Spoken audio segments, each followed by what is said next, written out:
Well, a lot of things went on the opening weekend of football. Some surprises, Yep. some not so surprised. No, I give you credit on a couple. And then both of us were on the same. I give you credit for calling Auburn over Washington. That was a good game. That was a good game. Very good game. But Auburn's definitely stood up. I think both of us have come to the conclusion that Miami is overrated. Without question, and that could be proven when they play. When they play Toledo next Toledo. week, not this week, next week. And then I think both of us are kind of in agreement that LSU might be underrated. Yeah, and Michigan, the question is still out for them because they go to Michigan State, which if they pull that off, that's a big win for them. Right. They go to Ohio State at the end of the season. They still have some opportunities. And Wisconsin at home. They have opportunities to redeem themselves, but they did not look strong or sharp. They did not. They did not. Well, speaking of who didn't look strong or sharp, and since we're talking about Michigan, Appalachian State took Penn State to overtime, and I think Penn State's a little overrated. Well, Penn State may be a little overrated. I wouldn't say vastly, a little overrated, but I always think people underestimate Appalachian State.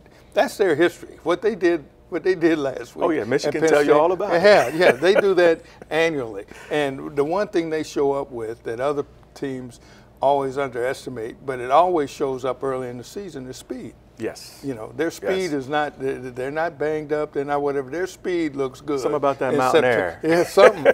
You know, their speed looks good in September. It may not be there in late October and November, but their speed stands up in September. I'd say something else that stood out for me, West Virginia's quarterback, is that Will Greer, pronounce it Will Greer, over 400 yards. Now, granted, it was Tennessee, which isn't a great team. Still an SEC team. Played good as far as, you know, their corners were not too bad. They were covering guys, but Greer made some great passes. I tell you what, the one game, and both of us said this was a game to watch. And I think both of us were a little surprised at the outcome. Maryland over Texas. That's a game Texas had to win, and they didn't. They didn't. But now that Maryland's got it, they kind of look at a trap game this week going to Bowling Green. They got to be careful there. That fast-paced MAC, you know, all offense all day long. And this is their coach who suspended Durkin, his alma mater. Right. So that'll be real interesting. But here's this last thing about West Virginia before we sign off.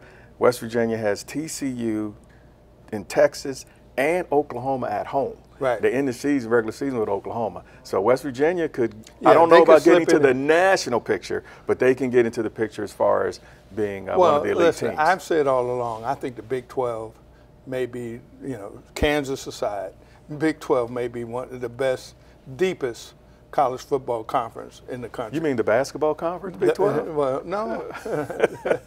That conference, yeah. But I think you're talking about Oklahoma. You're talking about Oklahoma State. You're talking about Texas. If they ever wake up. Right. You know, right. You're talking about West Virginia. I mean, right on down the line, you know, I think before it's all said and done, I think that's going to be one of the top conferences. And I think they're going to have one solid team and maybe two in the playoffs.